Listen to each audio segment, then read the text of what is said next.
vassal state of another great power if you're going to Brexit in the way they're saying. Okay, Professor, it's great to talk to you. Thanks for joining us on Sky News this afternoon. So you can see the President and the Prime Minister heading now towards the podium so that they will tell the waiting press, the waiting media about the conversations that they've been having so far today. It's been a working morning, working breakfast, working lunch. As far as Melania Trump is concerned, she's been in central London with Philip May, and they have been to see veterans. Oh, they're holding hands again, look at that. They've been to see veterans and school children today, Chelsea pensioners. Let's see what was achieved with these two. Here we go. First official visit to the United Kingdom. No two countries do more together than ours to keep their people safe and prosperous. And we want to deepen that cooperation even further to meet the shared challenges we face now and in the years ahead. This morning, President Trump and I visited Sandhurst, where we saw a demonstration of joint working between British and American special forces. Just one example of what is today the broadest, deepest and most advanced security cooperation of any two countries in the world. Whether it is our pilots deterring the use of chemical weapons in Syria or defeating Daesh, our soldiers at the forefront of NATO's presence in Eastern Europe, our navies in the Pacific enforcing sanctions on North Korea, or our unparalleled intelligence sharing partnership thwarting attacks, our security cooperation is saving lives here in Britain, in America, and right across the world. That partnership is set to grow, with our armies integrating to a level unmatched anywhere, and the UK set to spend £24 billion on US equipment and support over the next decade. Today, we've also discussed how we can deepen our work together to respond to malign state activity, terrorism and serious crime. In particular, on Russia, I thanked President Trump for his support in responding to the appalling use of a nerve agent in Salisbury, after which he expelled 60 Russian intelligence officers. And I welcomed his meeting with President Putin in Helsinki on Monday. We agreed that it is important to engage Russia from a position of strength and unity, and that we should continue to deter and counter all efforts to undermine our democracies. Turning to our economic cooperation, with mutual investment between us already over $1 trillion, we want to go further. We agreed today that as the UK leaves the European Union, we will pursue an ambitious US-UK free trade agreement. The Chequers Agreement reached last week provides the platform for Donald and me to agree an ambitious deal that works for both countries right across our economies. A deal that builds on the UK's independent trade policy, reducing tariffs, delivering a gold standard in financial services cooperation, and as two of the world's most advanced economies, seizing the opportunity of new technology. All of this will further enhance our economic cooperation, creating new jobs and prosperity for our peoples for generations to come. The UK-US relationship is also defined by the role we play on the world stage.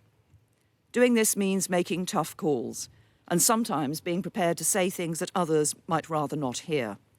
From the outset, President Trump has been clear about how he sees the challenges we face, and on many we agree. For example, the need to deal with the long-standing nuclear threat of DPRK, where the agreement in Singapore has set in train the prospect of denuclearisation, to which the UK is proud to be contributing expertise. Or the need to address the destabilising influence of Iran in the Middle East, where today we've discussed what more we can do to push back on Iran in Yemen and reduce humanitarian suffering.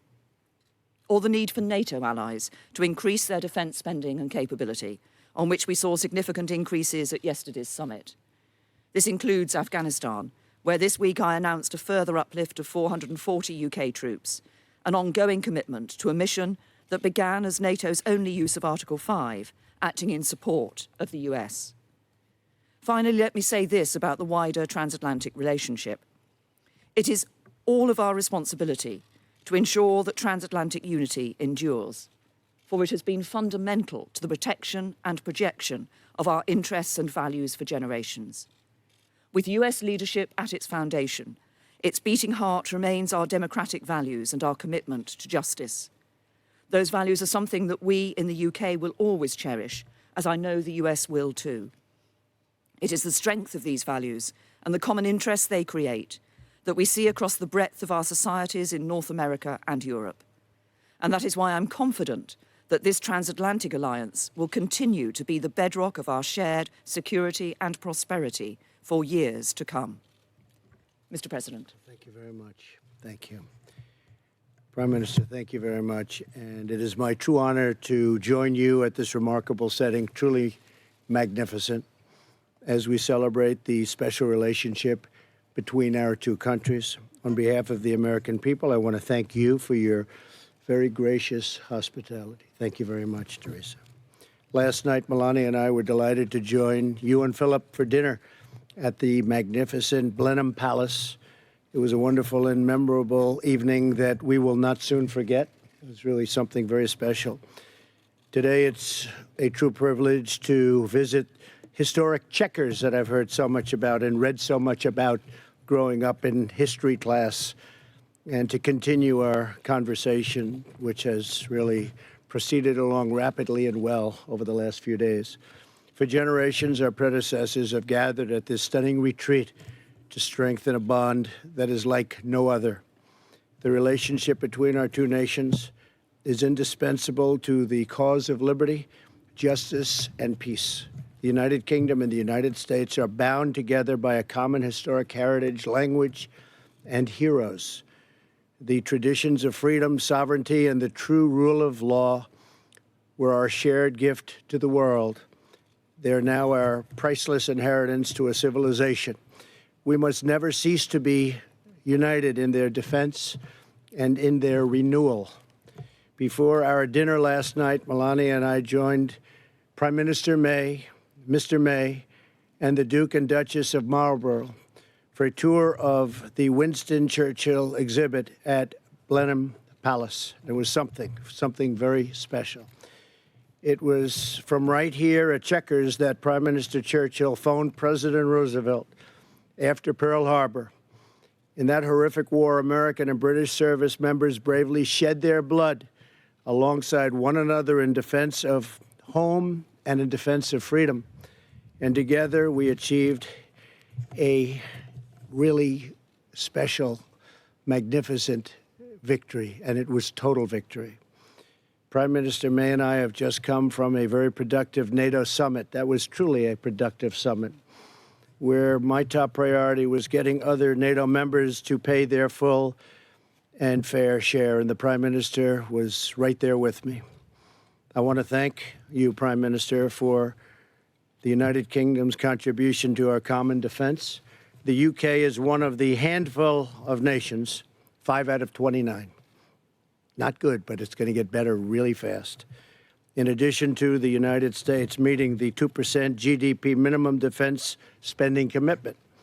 During the summit, I made clear all NATO allies must honor their obligations, and I'm pleased to report that we have received substantial commitments from members to increase their defense spending and to do so in a much more timely manner.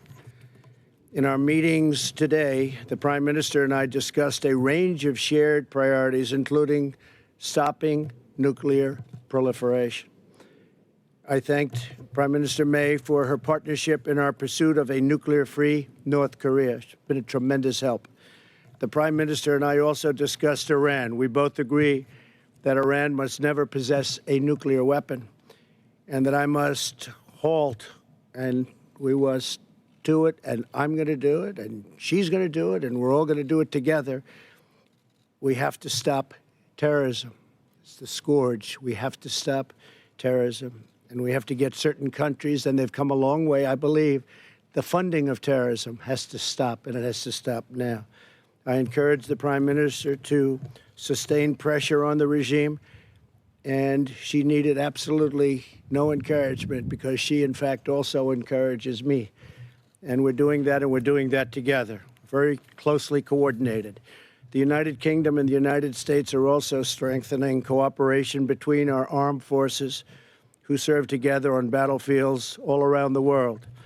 Today, the Prime Minister and I viewed several U.S.-UK Special Forces demonstrations. We saw some demonstrations today, frankly, that were incredible. The talent of these young, brave, strong people.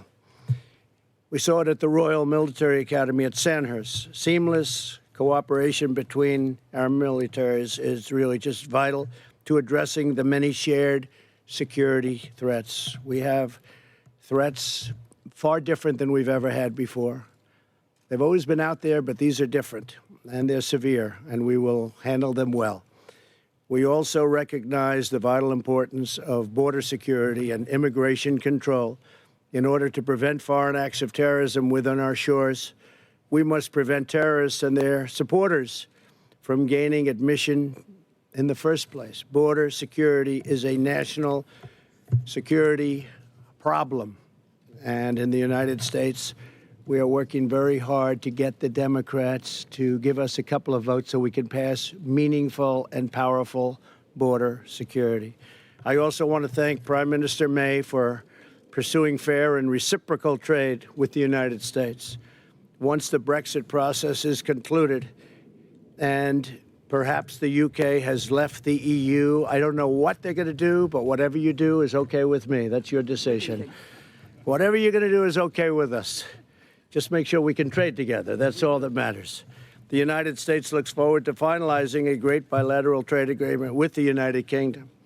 This is an incredible opportunity for our two countries, and we will seize it fully. We support the decision of the British people to realize full self-government, and we will see how that goes. Very complicated negotiation and not an easy negotiation, that's for sure. A strong and independent United Kingdom, like a strong and independent United States, is truly a blessing on the world. Prime Minister May, I want to thank you again for the honor of visiting the United Kingdom, a special place. My mother was born here, so it means something maybe just a little bit extra, maybe even a lot extra. And we had a wonderful visit. Last night, I think I got to know the Prime Minister better than at any time. We spent a lot of time together over a year and a half, but last night we really, I was very embarrassed for the rest of the table. We just talked about lots of different problems and solutions to those problems, and it was a great evening. As we stand together this afternoon at Chequers, we continue a long tradition of friendship, collaboration, and affection between ourselves and also between our people. The enduring relationship between our nations has never been stronger than it is now. So, Madam Prime Minister, thank you very much. It's been an honor. Thank you. Thank you, Theresa. Thank you, Mr. President. Thank you. Thank you. Now we will. We're going to take 4 questions each. I'll start off with Laura. Thank you very much, Prime Minister and Mr. President. Laura Kunsberg, BBC News. Mr. President, you seem rather to have changed your tune from what you said earlier this week when you said that on the current Brexit plan, that would probably kill the possibility of a trade deal with the UK. Our countries are meant to have a special relationship, yet you publicly criticised the Prime Minister's policy and her personally for not listening to you this week. Is that really the behaviour of a friend? And Prime Minister, isn't the problem for you that some of the things Mr. Trump has said about your Brexit plan are right? It will limit the possibilities of doing trade deals easily in the future. Can you also tell us how it felt for him to criticise you in the way he did in that interview? Well, maybe I'll go first because I didn't criticize the Prime Minister. I have a lot of respect for the Prime Minister. And unfortunately, there was a story that was done, which was, generally fine, but it didn't put in what I said about the Prime Minister. And I said tremendous things. And fortunately, we tend to record stories now, so we have it for your enjoyment if you'd like it. But we record when we deal with reporters. It's called fake news, and we solve a lot of problems with the good old recording instrument. But what happens is that, look, the Prime Minister, as I really just said, she's going to make a decision as to what she's going to do. The only thing I ask of Theresa is that we make sure we can trade, that we don't have any restrictions, because we want to trade with the UK, and the UK wants to trade with us. We're by far their biggest trading partner, and we have, just a tremendous opportunity to double, triple, quadruple that. So if they're going a slightly different route, and I know they do want independence, it's going to be independence, it's just your definition. But if they're going to go a certain route, I just said that I hope you're going to be able to trade with the United States. I read reports where that won't be possible. But I believe after speaking with the Prime Minister's people and representatives and trade experts, it will absolutely be possible. So based on that, based on just trade in general and our other relationship, which will be fine. But the trade is a little bit tricky. We want to be able to trade, and they want to be able to trade, and I think we'll be able to do that. Okay? And I think she's doing a terrific job, by the way. Thank you, Mr. President. And just to confirm what the President has said, Laura, there will be no limit to the possibility of us doing trade deals around the rest of the world once we leave the European Union on the basis of the agreement that was made here at Chequers and that I've put forward to the European Union. And just to be clear, that is an agreement that delivers on the Brexit vote that we had in 2016 here in the UK, that delivers what I believe is at the forefront of people's minds when they were voting to leave the European Union. So at the end of these negotiations, we will ensure that free movement will come to an end. The jurisdiction of the European Court of Justice here in the UK will come to an end. The sending of vast sums of money every year to the EU will come to an end. We will come out of the common agricultural policy, we will come out of the common fisheries policy, and we will ensure, by not being in a customs union, that we are able to have an independent trade policy and do those trade deals around the world. And as you've heard from the President, the United States is keen for us, we're keen to work with them, and we will do a trade deal with them and with others around the rest of the world. Mr. President, would you like to select a... Jonathan Swan, go ahead.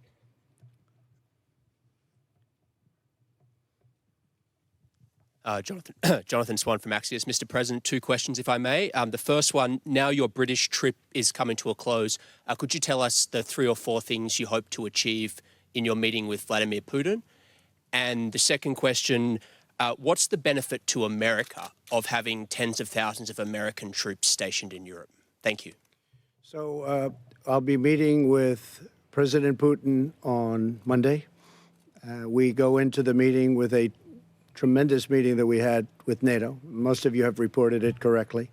It was certainly it was testy at the beginning, but at the end everybody came together and they agreed to do what they should do, and actually what they've committed to do, which you fully adhered to. You didn't have a problem, but some people did. And we left that meeting, I think, probably more unified and wealthier as a group than ever before. So we go in strong. We'll be talking to President Putin about a number of things. Ukraine. We'll be talking about Syria. We'll be talking about other parts of the Middle East. I will be talking about nuclear proliferation because we are massively, you know what we've been doing. We've been modernizing and fixing and buying, and it's just a devastating technology. And they likewise are doing a lot. And it's a very, very bad policy. We have no choice. But we are massively big, and they are very big. And I'll be talking about nuclear proliferation. That would be a great thing if we could do. Now, it's not only us. It's not only Russia and the United States. It's other countries also. But we're the two leaders. We would be the leader. They would be second. I guess China would be third. I think we'll all be talking about that. To me, Jonathan, I think that would be a tremendous achievement if we could do something on nuclear proliferation. And we'll be talking about other things. I know you'll ask, will we be talking about meddling? And I will absolutely bring that up. I don't think you'll have any, gee, I did it, you got me. There won't be a Perry Mason here, I don't think, but you never know what happens, right? But I will absolutely, firmly ask the question. And hopefully we'll have a very good relationship with Russia. I think having, and the Prime Minister would agree, if we have a good relationship with Russia and with China and with other countries, that's a good thing, not a bad thing. So hopefully that will happen, Jonathan. Okay? Here's the second one, which was about the troops. What's the benefit to America? The benefit to America? Yeah, the troops where, though? Where? Well, look, there is a benefit. There's a psychological benefit and there's a military benefit. There's also a benefit not to do it. I mean, I was prepared to do things that would have been somewhat harsh yesterday. A lot of people were surprised that NATO all came together at the end. But, and it wasn't a threat. I mean, it was just an unfair situation. The United States was paying, anywhere from 70 to 90, and I choose 90, depending on the way you want to calculate. We were paying 90% of the cost of NATO, and NATO is really there for Europe much more so than us. It helps Europe, whether, no matter what our military people or your military people say, helps Europe more than it helps us. That being said, it is a great unifier. You know, we have 29 countries, and there was a lot of love in that room. So I think, and we have a lot more than, you know, Jonathan, when you say 10,000 troops, we have a lot more than 10,000 troops. How much? Oh, tens of. I thought you said 10,000.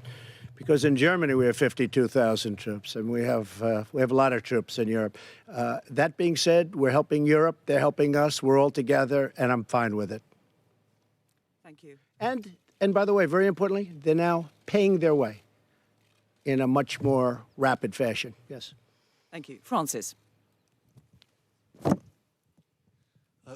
Francis Elliott, The Times. Prime Minister, I wonder whether you agree with the President of the United States that immigration has damaged the cultural fabric of Europe. And, President, perhaps you could elaborate on that remark. What do you mean by that?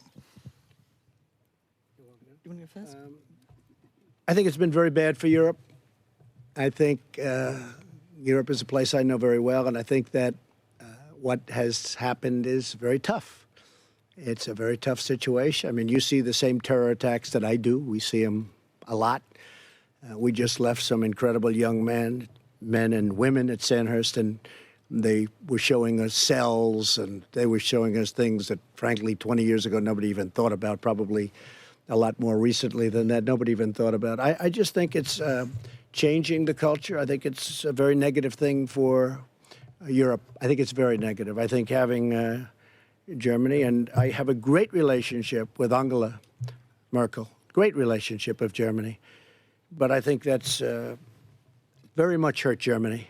I think it's very much hurt other parts of Europe. And I know it's politically not necessarily correct to say that, but I'll say it, and I'll say it loud. And I think they better watch themselves, because you are changing culture, you are changing a lot of things, you're changing security, look at what's happening. I mean, you take a look. I mean, look at what's happening to different countries that never had difficulty, never had problems. It's a very sad situation. It's very unfortunate, but I do not think it's good for Europe, and I don't think it's good for our country. We're, as you know, far superior to anything that's happened before, but we have very bad immigration laws. And we're doing incredibly well, considering the fact that we virtually don't have immigration laws. We have laws that are so bad, I don't even call them laws. I call them, it's just like you just walk across the border. You walk across the border, you would put one foot on the land, and now you're tied up in a lawsuit for 5 years. It's the craziest thing anyone's ever seen. So I would just make that recommendation to Europe. I've made it very loud and clear. I made it yesterday. 29 countries total, and that's the way I feel. The UK has a proud history of welcoming people who are fleeing persecution to our country. We have a proud history of welcoming people who want to come to our country to contribute to our economy and contribute to our society. And over the years, overall immigration has been good for the UK. It's brought people with different backgrounds, different outlooks here to the UK, and we've seen them contributing to our society and to our economy. Of course, what is important is that we have control of our borders. What is important is that we have a set of rules that enables us to determine who comes into our country. And of course, that is what, as a government, we have been doing for a number of years and will be able to continue to do in the future. Mr. President.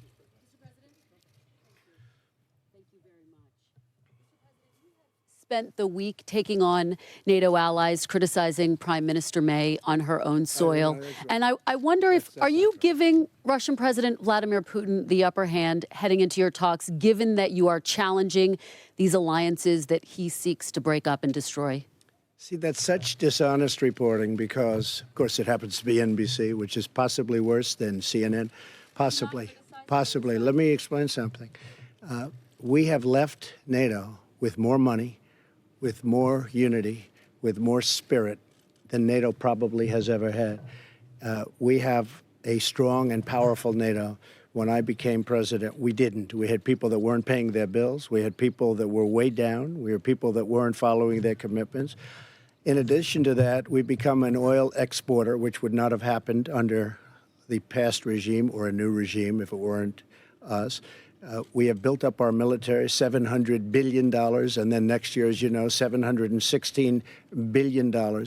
When you look at what we've done in terms of Russia, I guarantee whoever it is in Russia, they're saying, oh, gee, do we wish that Trump was not the victor in that election. We have been far tougher on Russia than anybody, and probably than, look, I'm not going to go down 100 years, but certainly we have been extremely tough on Russia, including the fact that when the prime minister called, when they had a horrible thing happen right here, very close by, she asked, would I do something, and maybe I'd let you tell the number, and it was far greater than anybody else, including the prime minister. We expelled how many people? 60. Yeah, 60. And Germany did 3, as an example. So Germany, big country, powerful country, they did 3. The fake news doesn't want to talk about it. So it really is. We have been very strong on Russia. Now, with all that being said, if I had a relationship with Putin, I don't know him. I met him twice, maybe 3 times, 2.5 times. Most of you were there when we did. We met him at the G20.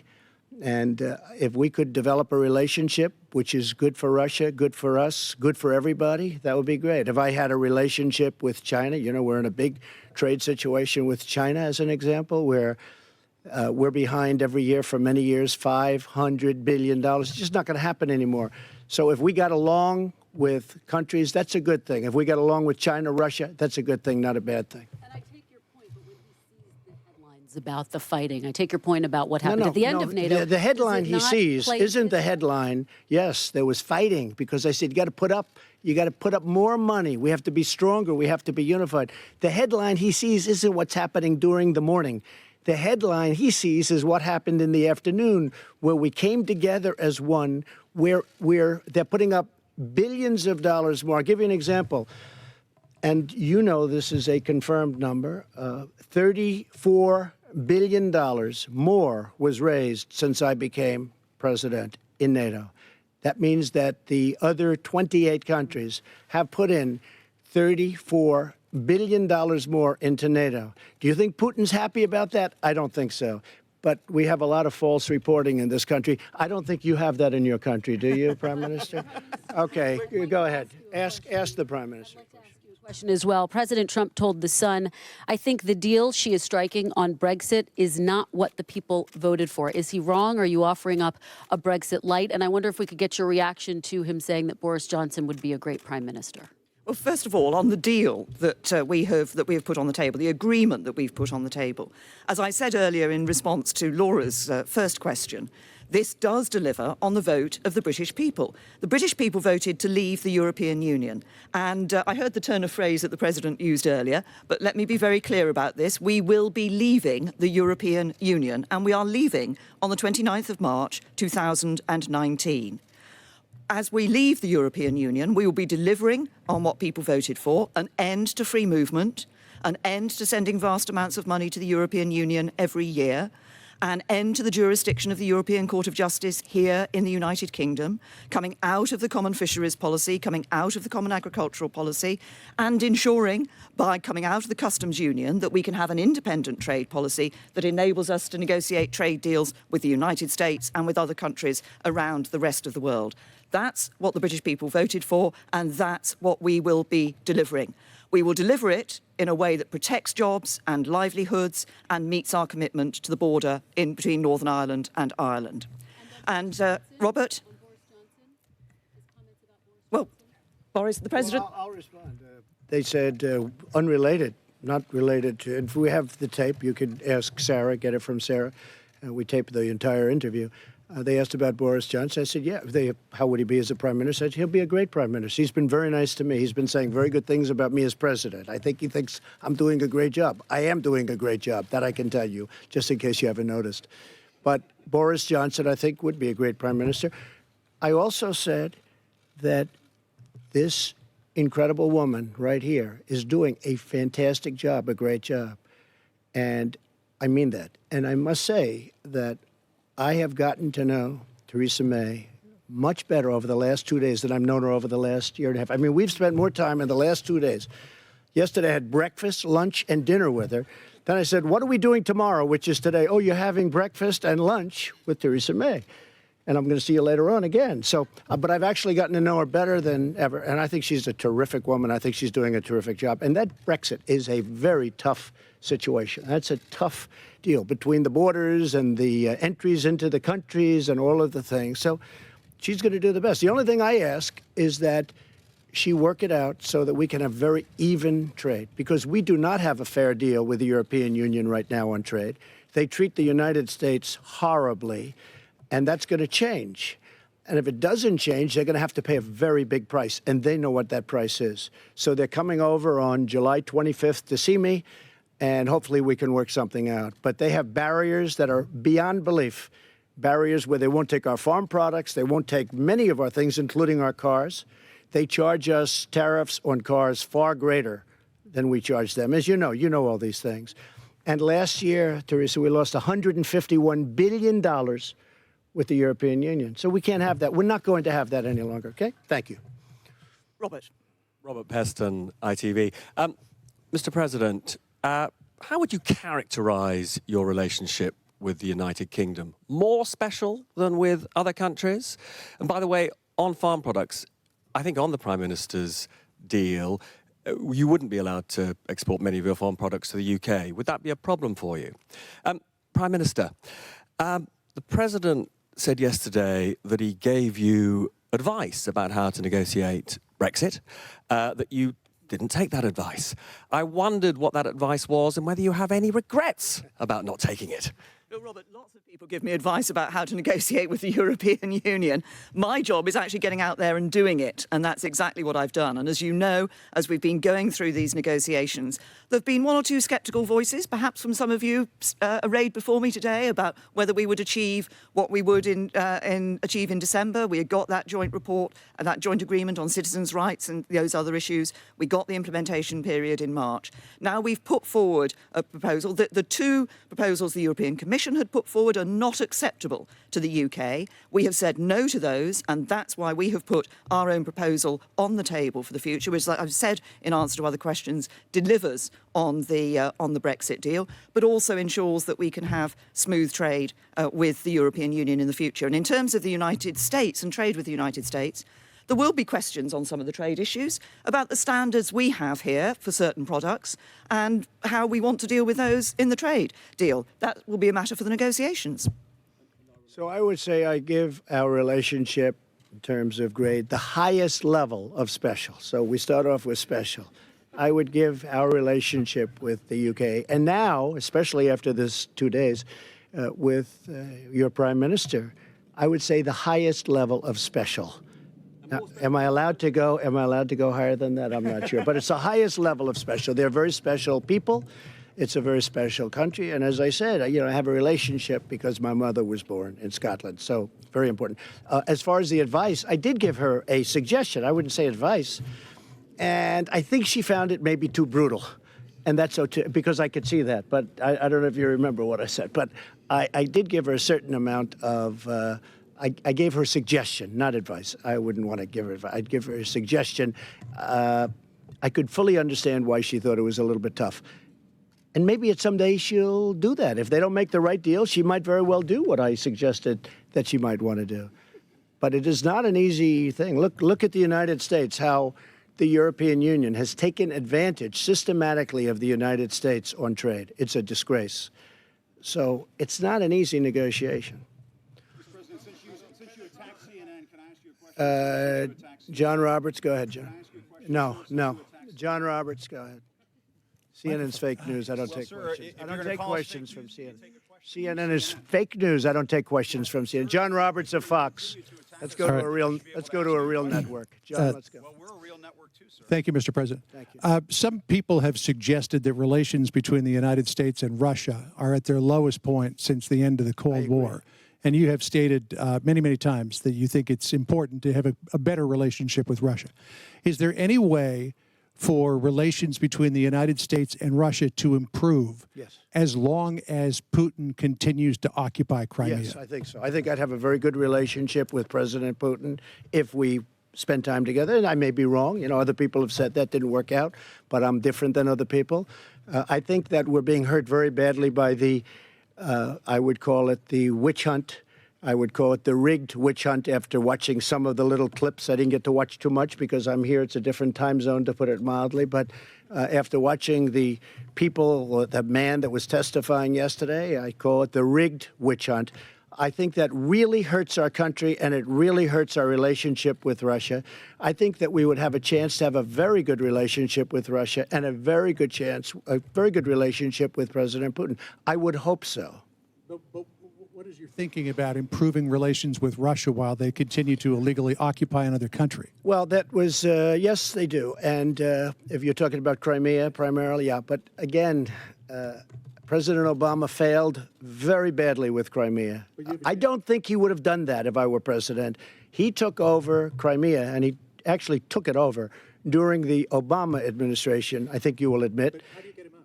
Well, we'll have to see what happens, you know. I'm not bad at doing things. If you look at what I've done compared to what other people have done 160 days in, there's nobody even close, I don't believe. So let's see what happens. But this was an Obama disaster. And I think if I were president then, he would not have taken over Crimea. During the Obama administration, he essentially took over Crimea. I don't think he would have done that with me as president, John. I have a question for the Prime Minister, but if I could follow up, you have taken on many things you say you were left with by the Obama administration that you say that you have fixed. This is something that you inherited from the Obama administration, the occupation of Crimea. How do you fix it? Well, we're going to see what happens. I mean, it's a process. If I knew, I wouldn't tell you, because that would put us at a disadvantage. But we'll see what happens. We'll see how it all melds out. But I just want people to understand that Crimea was it was another bad hand. I got handed North Korea. We're doing very well. You saw the letter yesterday, and we're doing very well. Look, we haven't had nuclear testing. We haven't had missile launches. We haven't had rocket launches. Some sites were blown up, and we got back our hostages, our prisoners, even before I left. So a lot of good things are happening. There's some good feeling there. We'll see what happens. It's a process. It's probably a longer process than anybody would like, but I'm used to long processes, too. We haven't taken off the sanctions. The sanctions are biting. We haven't taken them off. But when it comes to Crimea, that's something I took over, John. There's nothing much I have to say about it other than we will look at that just like I'm looking at many other disasters that I've taken over. I've taken over a lot of bad hands, and I'm fixing them one by one, and I know how to fix them. Okay. Thank you, Mr. President. Madam Prime Minister. President Trump says that he made suggestions to you on what to do about Brexit. Can we ask you if you would make a suggestion to him on how to handle his meeting with Putin? Well, I think it's very simple. We've been talking about this, in fact, today, which is what is important in meeting with President Putin. And I've welcomed the meeting with President Putin. But what is important is that the president goes into this, as he is doing, from a position of strength and also from a position of unity in NATO. I think that is very important. Obviously, we've discussed the activity of Russia in many different ways, including that use of a nerve agent here on the streets of the United Kingdom and the impact that that has had. I welcomed, as I said earlier, the very strong response the United States gave to that. We had response from around the world, but I think the important thing is, and particularly following the NATO summit, the President is going into this meeting with President Putin from that position of strength and a position of unity around that NATO table. Jason. Thank you. Jason Gross from the Daily Mail. Prime Minister, in the comments yesterday, your own MPs sort of sided with Donald Trump, really, and said this deal that you signed here at Chequers is going to be bad for trade. Why can't you convince your own MPs that it's a good idea? And Mr. President, can I ask you, you've said Brexit's a tough situation. What would you do now? Would you be at the point where you would walk away from the talks to show them that you mean business? Well, first of all, on the issue of trade deals, as I've said earlier, what we're negotiating, and when we come out of the negotiations, I want to see, and we will have, our ability to have independent trade policy, to set our own tariffs, to be that independent member of the WTO, to be able to negotiate trade deals around the world, as we will be doing. And we're looking at, obviously, at the United States. We're looking at other areas as well. As we've said, we're looking at issues like the possibility of some trade deals around the Pacific area too.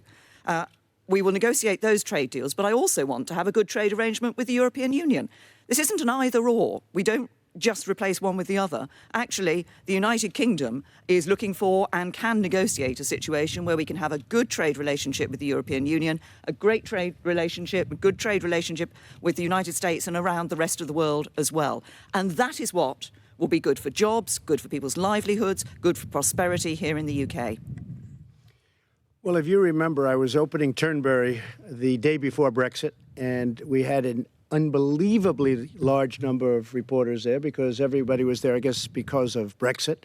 And they all showed up on the 9th hole overlooking the ocean, and I said, what's going on? And all they wanted to talk about was Brexit. And they asked for my opinion, and I think you will agree that I said I think Brexit will happen. And it did happen, and then we cut the ribbon. And the reason I felt it was going to happen was because of immigration, because I think one of the reasons I got elected was because of immigration, and I felt that Brexit had the upper hand, and most people didn't agree with me. If you remember, Barack Obama said, well, your country will have to get on the back of the line if that happened, which I thought was a terrible thing to say, frankly. But I said I thought it was going to happen, and it did happen. And I also think that as far as negotiating the deal, I probably would have done what my suggestion was to the Prime Minister, but she can always do that. She can do that. At some point, she can do what I suggested to her. No, well, you can't walk away, because if she walks away, that means she's stuck. Can't walk away. But you can do other things. But she can do what my suggestion was. And my suggestion was, respectfully submitted. She will do very well. I think she's a very tough negotiator. I've been watching her over the last couple of days. She's a tough negotiator. She's a very, very smart and determined person. I can tell you there are a lot of people that are looking up now saying, gee whiz, she left a lot of people in her wake. She's a very smart, very tough, very capable person. And I would much rather have her as my friend than my enemy. That I can tell you. And we are friends, Mr. President. Go ahead. Jeff Mason from Reuters. I like your hat. Thank you, sir. Mr. President, as... Good without it, too. Good head of hair. Good solid head of hair. I don't have a good solid head of hair, but thank you, exactly sir. What you have, Jeff. Going into your meeting... Come on, Jeff. Take it off. Will you show, please? Oh, boy. Look, Okay. I like you better without the hat. Go ahead. There we go. Going into your meeting with President Putin on Monday, sir, you mentioned both denuclearization and you mentioned Syria. Can you say exactly what your message will be to him on Syria? What would you like him to say, especially given Assad's gains in the country recently? And also, and on denuclearization, can you spell out a little bit how you expect that to happen in terms of treaties and in terms of talks? Well, it'll be a slow process. Don't forget, we're not the only ones that have nukes, and it would be a slow process. But for the world, it would be us, and it would be others would have to come along simultaneously, obviously. But I think that when the meeting was arranged, and we both wanted the meeting, when the meeting was arranged, it was, from my standpoint, I didn't go in with high expectations, but you may come out with something very exceptional. But the proliferation is a tremendous, to me, it's the biggest problem in the world. Nuclear weapons, biggest problem in the world. I understand nuclear. Look up Dr. John Trump at MIT. He was my uncle, many, many years a professor. I used to talk nuclear with him, and this is many years ago. It's the biggest problem, in my opinion, this world has, nuclear weapons. So if we could do something to substantially reduce them, ideally get rid of them. Maybe that's a dream. But certainly it's a subject that I'll be bringing up with him. And it's also a very expensive thing, but that's the least important. So if we can do something. But I didn't go in, and I was telling the Prime Minister before, I didn't go in with high expectations. I mean, we do have a political problem where, you know, in the United States, we have this stupidity going on, pure stupidity, but it makes it very hard to do something with Russia. Anything you do, it's always going to be, oh, Russia, he loves Russia. I love the United States, but I love getting along with Russia and China and other countries. And it will certainly be, Jeff, something that we bring up and talk about. I think, to me, it's such a big problem. Syria, of course, I'm going to bring that up, and I'm going to bring up Ukraine, and I'm going to bring up other subjects also. Can you spell out, in terms of Syria, what exactly you would like to hear from him and what you would like Russia to do? Yeah. Well, that was another one. I mean, the red line in the sand was a problem for us. I mean, I think you might be in a different... What would you like President Putin to do now under your watch, sir? Well, I'll tell you what I'm going to do. I'm going to talk to him about that before I talk to you. And if something happens, that'll be great. And if it doesn't happen, I'm not going in with high expectations, but we may come out with some very surprising things. But relationship is very important. And having relationship with Russia and other countries, as I said a number of times, is, and I've been saying actually for years, and I've been certainly saying it during my campaign, having relationships with other countries is really a good thing. I think that I can't really overestimate how big the meeting was yesterday with NATO. We went with something that really was an unfair situation to something that's unified. I mean, they had spirit. Those people were getting up, and in the end, well, we are committing, and we're, you know, they can't go, you know, it's not like they can go immediately back. They have to go through their parliaments and their congresses and their representatives and whatever form they have, but they have to go through an approval process. But I'll tell you what, every single person in that room was gung-ho to get it done, get the money in. And even before that, as you know, $34 billion, and I think that the Secretary General, Stoltenberg, who's doing a terrific job, by the way, he said yesterday that because of President Trump, we've taken in $34 billion more for NATO. And I think the number is actually much higher than that, but $34 billion more, at least.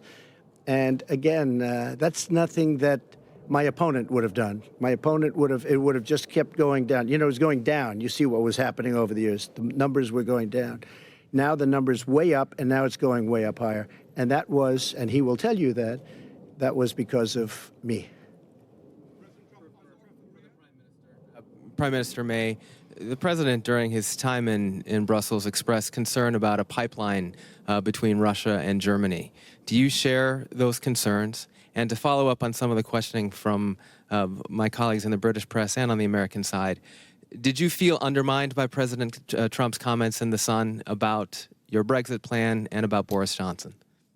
No, look, I'm very clear that our Brexit plan will deliver on what the British people voted for, and we've had an excellent discussion here, as I've said, about, and as President Trump has said, about the possibility and the intent that we both have to have an ambitious trade deal going forward. And I think that's exactly where we'll be going, and that's very important for both of our countries. Actually, we have stood shoulder to shoulder with the United States in so many different ways over the years as a result of our special relationship, and we will show that even further through the trade arrangements that we will put in place in the future. And I have to just to finish off, Jeff. Just to finish off, I have to say, I said to that paper, The Sun, and they seem like two very nice people. But I said that Theresa May is one of them's nice, but I said, she's sitting here. Oh, good. Where is that person? Where? Did I say nice things about Theresa May, please? Oh, good? Okay, if you reported him, that's good. Okay, where? On the internet? I said very good things. Thank you very much for saying that. No, I said very good things about her. I didn't think they put it in, but that's all right. They didn't put it in the headline. I wish they put that in the headline. That's one of those things. And she's a total professional, because when I saw her this morning, I said, I want to apologize because I said such good things about you. She said, don't worry, it's only the press. I thought that was very professional. I might add, though, well, that's called being, oh, don't worry. They've been doing it to me, and I do it to them. I do say, though, the pipeline, you asked about the pipeline. To me, it is a tragedy. I think it's a horrific thing that's being done, where you're feeding billions and billions of dollars from Germany primarily, and other countries, but primarily from Germany, into the coffers of Russia. when we're trying to do something so that we have peace in the world. I think it's a horrible thing that Germany's doing. I think it's a horrible mistake. And as much as I like Angela, I was very open in saying it. I think it's a horrible thing that you have a pipeline coming from Russia. And I believe that Germany's going to be getting 50, 60, or even I've heard numbers of 70% of their energy coming in from Russia. And how can you be working for peace and working from strength when somebody has that kind of power over your country? I don't think it's good. You're not working from strength. You've given up all of your strength. I think it's very bad for Germany, very bad for the German people, and I don't think it's very good for NATO. You want to know the truth, so, okay? We said we would take 4 questions each, and we've taken 4 questions each. Just on the pipeline issue on the Nord Stream, we've been talking to the Germans about this. We've been talking to other countries within the European Union about this. And while we continue to sit around the EU table, this will be something that will be discussed at the European Union table. And obviously, we'll make our views known there. Mr. President, thank you. Can you share your views with us? Your position on Look, we have been discussing this with Germany. The President has made clear his concerns about what is happening. Angela Merkel made her position clear. Within the European Union, there are discussions to be held on this issue of Nord Stream 2, and we're talking to other countries within the European Union. And I think the President said earlier in response to a question about a future meeting he was going to have, that he'd tell you what was happening after that meeting. And you will see what comes out from the European Union. And while we're a member of the EU, because we still are until the 29th of March 2019, and then we're leaving. Thank you very much. Thank you. Thank you.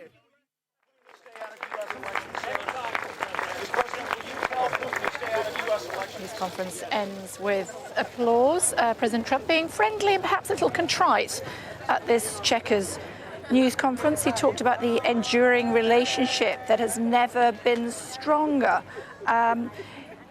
He also described the Sun story that's caused so much upset today across 5 pages of our biggest selling newspaper as fake news. That was the phrase that he used, although I'm sure that there is a recording of it that we've been broadcasting, but we'll check it out for you in a bit more detail. He also apologised